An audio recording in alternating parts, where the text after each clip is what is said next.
विकसित भारत की संकल्प यात्रा के कार्यक्रम में उपस्थित हम सबके बहुत ही यशस्वी लोकप्रिय मुख्यमंत्री सम्माननीय योगी आदित्यनाथ जी, हमारे बहुत ही कर्मठ और जुझारू अध्यक्ष भाई चौधरी भूपेंद्र सिंह जी, हमारे प्रदेश संगठन महामंत्री धर्मपाल जी, हमारे प्रदेश के उप मुख्यमंत्री सम्माननीय ब्रजेश पाठक जी, भारत सरकार में मंत्री और हमारे संसद में साथी श्री कौशल किशोर जी, हमारे राज्यसभा में मेरे संसद में साथी श्री अशोक वाजपेयी जी, उत्तर प्रदेश सरकार में वरिष्ठ मंत्री सम्माननीय सुरेश खन्ना जी, हमारे क्षेत्रीय प्रभारी संजय राय जी, पूर्व में मंत्री रहे मेरे वरिष्ठ साथी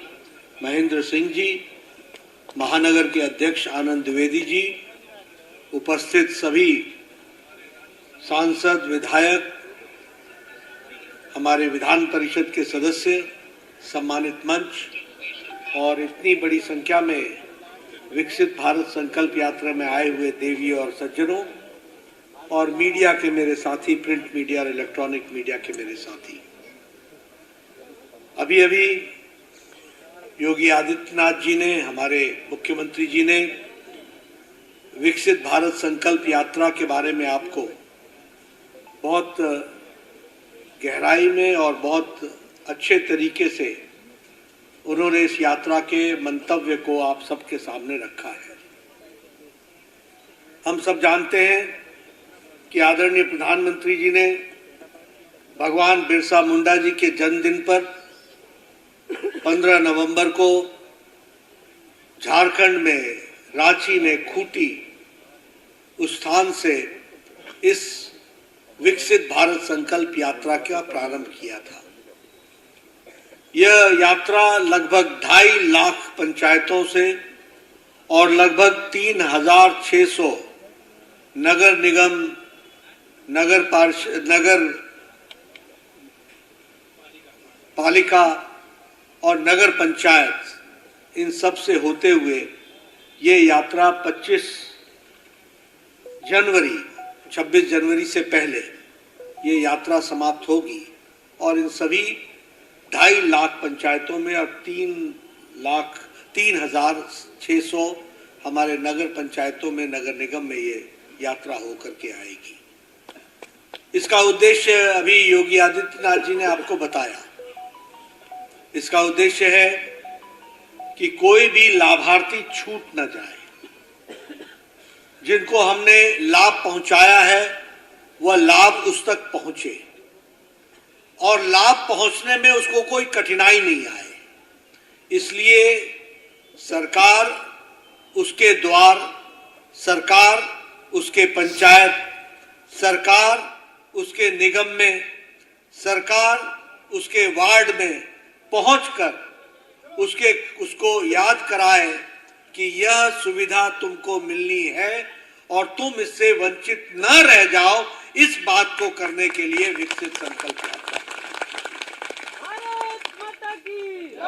मित्रों, प्रधानमंत्री जी का नजरिया बड़ा स्पष्ट है कि अगर विकसित भारत की ओर हमको चलना है तो हमारे गांव आबाद होने चाहिए, विकसित होने चाहिए। हमारे प्रदेश में कोई गरीब नहीं रहना चाहिए। हमारे देश में, हमारे प्रदेश में युवा आगे अग्रसर बढ़े, इसके लिए हमको चिंता करनी चाहिए। हमारे देश में महिलाओं का सशक्तिकरण हो, इसकी चिंता करनी चाहिए। हमारे देश में किसान तीव्र गति से आगे बढ़े, इसकी हमको चिंता करनी चाहिए। और इसीलिए ये सारी योजनाएं गांव, गरीब, वंचित, पीड़ित, शोषित, हमारा आदिवासी भाई, हमारे अनुसूचित भाई, हमारे युवा, हमारे किसान, कोई भी व्यक्ति छूट न जाए, इस बात को लेकर के हम चलते हैं। अगर इन सबका सशक्तिकरण होता है तभी देश विकसित होता है। इस संकल्पना को लेकर और इसलिए ये कोशिश है। यहां मैं देख रहा था कि काउंटर्स लगे हैं और इन काउंटर्स में रजिस्ट्रेशन हो रहा है। कहीं आयुष्मान भारत का रजिस्ट्रेशन होगा, कहीं आपका स्वास्थ्य का चेकअप होगा, कहीं चेकअप होगा कि आपको ब्लड शुगर है कि नहीं, आपका ब्लड प्रेशर बढ़ा है कि ठीक है, आपकी स्वास्थ्य की चिंता की जाएगी। वैसे ही कोई उज्ज्वला से छूट तो नहीं गया है, कोई प्रधानमंत्री आवास योजना से वंचित तो नहीं रह गया है, कोई प्रधानमंत्री गरीब कल्याण अन्न योजना में जो उसको सुविधा मिलनी चाहिए उससे वंचित तो नहीं रह गया है। ये सारी सुविधाएं एक ही जगह पर सबको मिल सके, इस बात की चिंता की जा रही है। और इसलिए ये हमारी जिम्मेवारी बनती है कि जब सरकार इस यात्रा के माध्यम से, संकल्प यात्रा के माध्यम से गांव गांव, घर घर, पंचायत पंचायत जा रही है, तो हम भी सुनिश्चित करें कि कोई भी व्यक्ति इससे वंचित न रह जाए। मित्रों,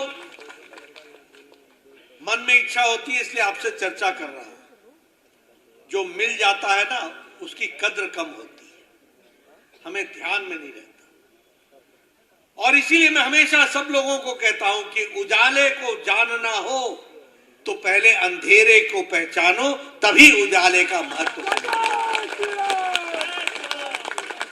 तफलीफ को याद रखोगे तभी तुमको समझ में आता है कि मोदी और योगी का मतलब क्या होता है। मैं ऐसे ही नहीं कह रहा, मैं अपने इलाके से 1993 में सबसे अधिक मतों से जीत करके आने वाला एमएलए था। उस समय की स्थिति ऐसी थी कि जब हम आवास की बात करते थे तो मेरा बीडीओ मेरे घर पे आकर या ऑफिस में आके बताता था कि आपको, बीडीओ मतलब ब्लॉक डेवलपमेंट ऑफिसर, वो बताता था, नड्डा साहब आपको इस बार एक पंचायत में 2 इंदिरा आवास योजना मिली है, बताओ किसको दे। मैं कहता था भाई साहब आप ही रख लो, मैं नहीं बांट सकता। ये अंधेरा मैंने देखा है और आज जब मैं यहां मंच पर खड़ा हूं तो मैं गौरव के साथ कह सकता हूं कि प्रधानमंत्री मोदी जी ने 4 करोड़ प्रधानमंत्री आवास योजना बनाकर दी। एक एक गांव में, एक एक पंचायत में 20-20, 50-50 आवास योजना के मकान बन रहे हैं। शायद योगी जी मुझे ठीक करे, लेकिन यहां भी 57 लाख से ज्यादा, 55.5 लाख प्रधानमंत्री आवास योजना में मकान बन गए। अब ये अंधेरा और उजाले का अंतर है, आप समझ लीजिए। मैं जब एमएलए बना तो गांव में जाता था तो बूढ़ी हमसे मम्मा पूछती थी, आ गया तू, बड़े दिनों बाद मिला, गर्मियों में कहां था। मैंने कहा क्या हुआ दादी बताओ। तो बोलती थी कि ये सर में एक बाल नहीं रहे, घड़े उठा उठा के 3-3 किलोमीटर से पानी लाना पड़ा। आज प्रधानमंत्री मोदी जी ने जल जीवन मिशन में घर घर जल, हर घर नल, हर घर जल पहुंचाया। यह है अंधेरे और उजाले का अंतर। यहां बहुत से एमएलए बैठे हैं, मैं भी एमएलए था। सुबह सुबह हमारे यहां लोग आते थे, जनाब इसकी चिंता करो, इसको हार्ट की प्रॉब्लम है, वाल्व लगना है, बाईपास होना है, 5 लाख खर्च होना है, 2 लाख खर्च होना है, 1.5 लाख खर्च होना है, गरीब आदमी है, दे नहीं सकता। और हम भी चिट्ठी लिखा करते थे, माननीय मुख्यमंत्री जी, माननीय प्रधानमंत्री जी, ये गरीब है, इसकी तकलीफ है, इसको कुछ नहीं मिल रहा है और कुछ मिल जाए तो इसका जीवन बच जाएगा। और हम 2 लाख मांगते थे तो 1.5 लाख मिलता था, कभी 75,000 मिलता था। हम भी कहते थे अब वो बेचारा क्या करे, जिसको 1.5 लाख खर्च करना है उसको 75,000 मिलेगा, क्या करेगा वो बेचारा। उसकी जीवन नैया ठीक रहेगी, वो जीवन लीला बचेगी, नहीं मालूम था। ये घटनाएं घटी हुई मैं बता रहा हूं, मैं कोई अतिशयोक्ति नहीं कर रहा हूं, लेकिन मुझे खुशी है कि प्रधानमंत्री मोदी जी के नेतृत्व में मुझे स्वास्थ्य मंत्री के माध्यम से ये काम करने का मौका मिला और प्रधानमंत्री जी ने कहा, नड्डा जी कुछ बड़ा सोचो, देश बड़ा है, हमें बड़ी चिंता करनी पड़ेगी। और मुझे खुशी है कि मुझे 9 महीने के अंदर आयुष्मान भारत दिया गया, जिसमें 55 करोड़ लोगों को, 10 करोड़ 75 लाख परिवारों को 5 लाख रुपए सालाना उनके स्वास्थ्य के गंभीर बीमारियों के इलाज के लिए दिया। 55 करोड़ लोग। और ये लोग कौन है? रेडी वाला, रिक्शा वाला, ठेला वाला, सब्जी वाला, बस का ड्राइवर, बस का क्लीनर, लिफ्ट मैन, होटल में काम करने वाला, ऐसे गरीब लोग, कूड़ेदान से प्लास्टिक इकट्ठा करने वाला, ऐसे गरीब लोगों को प्रधानमंत्री आयुष्मान भारत में 5 लाख रुपए सालाना हेल्थ कवर दिया गया। यह उसकी परिस्थिति की, ये अंतर है, ये अंतर है जिसको हमको समझना चाहिए। आप तो सब शहर में रहने वाले, आपको नहीं मालूम होगा शायद ये उज्ज्वला योजना का मतलब क्या होता है। मैं बार बार लोगों को सुनाता हूं। गांव में बहनें 5 बजे सुबह उठती थी, जंगलों में जाती थी, पेड़ों पर चढ़ती थी, लकड़ियां काटती थी, बोझा उठाती थी, घर लाती थी, उसको सूखने डालती थी और लकड़ियों को लेकर के वो चूल्हा जलाती थी।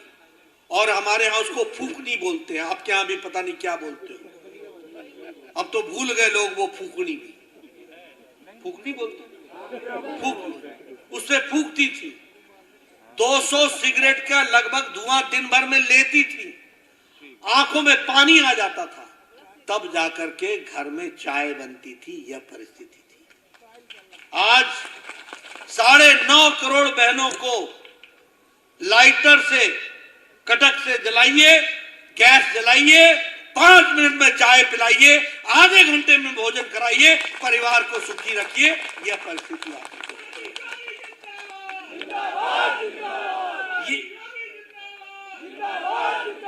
ये है अंतर जिसको हमको समझना पड़ेगा।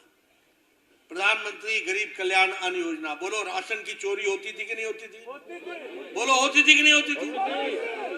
और आपको मालूम है कि नहीं मालूम है कि सोसाइटी के अंदर आपको एक ही जवाब मिलता था, चावल आया क्या? नहीं। चावल आया क्या? मैं गांव की बात बोल रहा हूं। मैं पहाड़ का रहने वाला हूं, तो पहाड़ में हमारे लोग ऊपर से आवाज लगाते थे, भैया तू कहां जा रहा है? तो बोलता था मैं बाजार जा रहा हूं, पता करना चावल आया कि नहीं आया।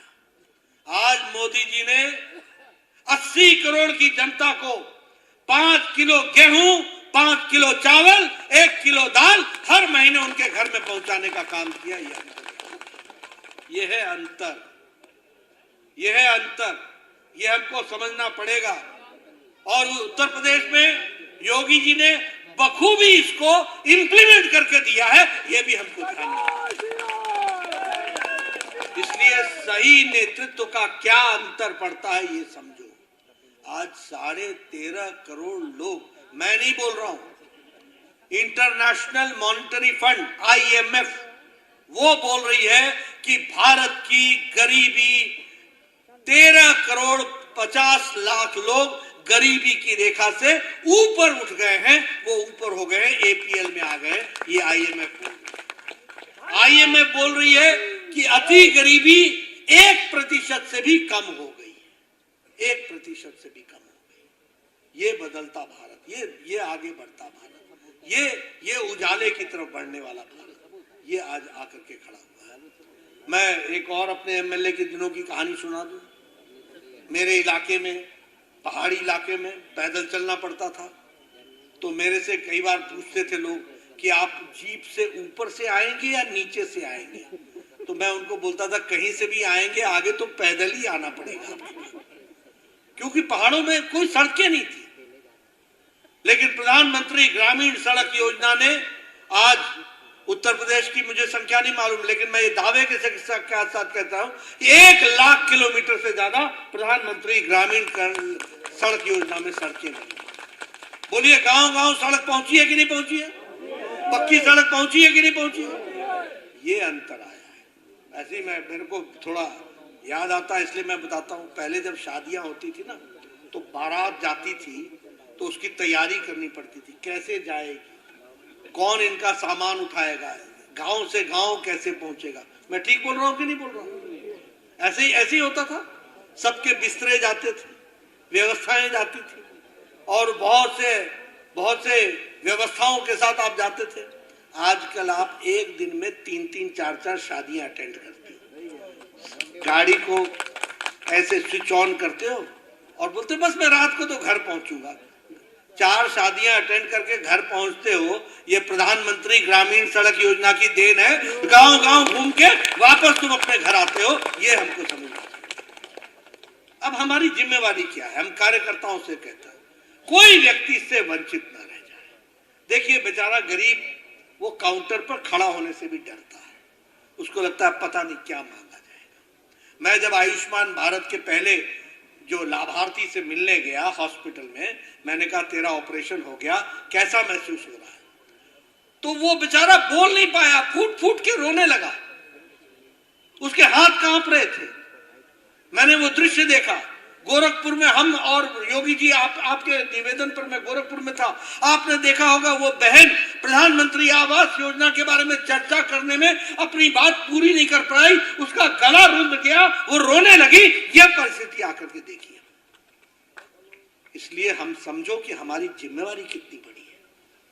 वो लोग हैं जो जिनकी तकलीफ हमने समझी नहीं होगी, जानी नहीं होगी, उनको हमको सेवा करके मुख्य धारा में लाना है, तब हमारी विकसित भारत की संकल्पना पूरी होगी। ये हमको जानना है।